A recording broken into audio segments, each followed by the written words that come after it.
我哋嘅作品想藉住創作彩燈，向觀眾展示中華文化傳承落嚟嘅獨特美。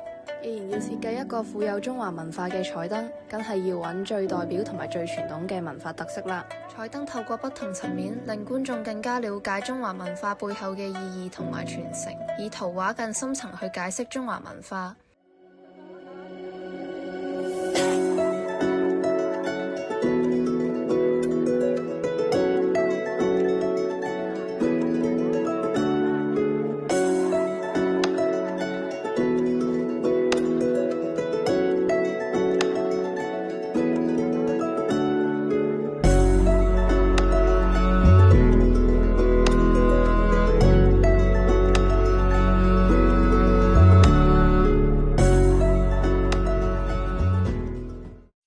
作品圍繞住一名女子嘅人生去解釋中華文化，整個主題以傳承為主。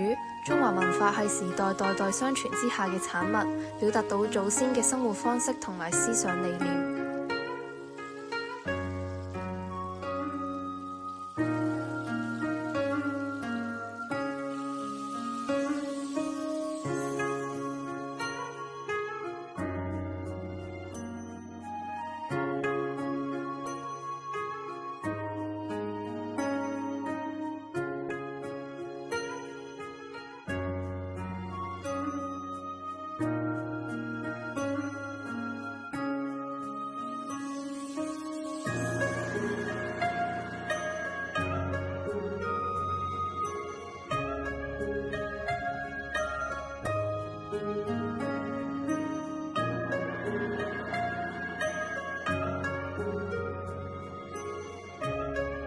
傳承嘅傳係指傳遞，承則是繼承同承接。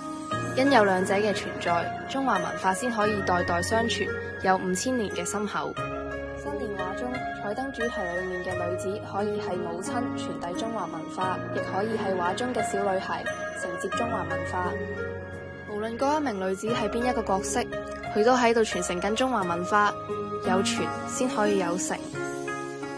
喺歲月嘅流行中，我哋係有責任去保護同埋傳承中華文化，亦喺我哋不知不覺中，早已喺生命留下中華文化嘅美，等待他人承接。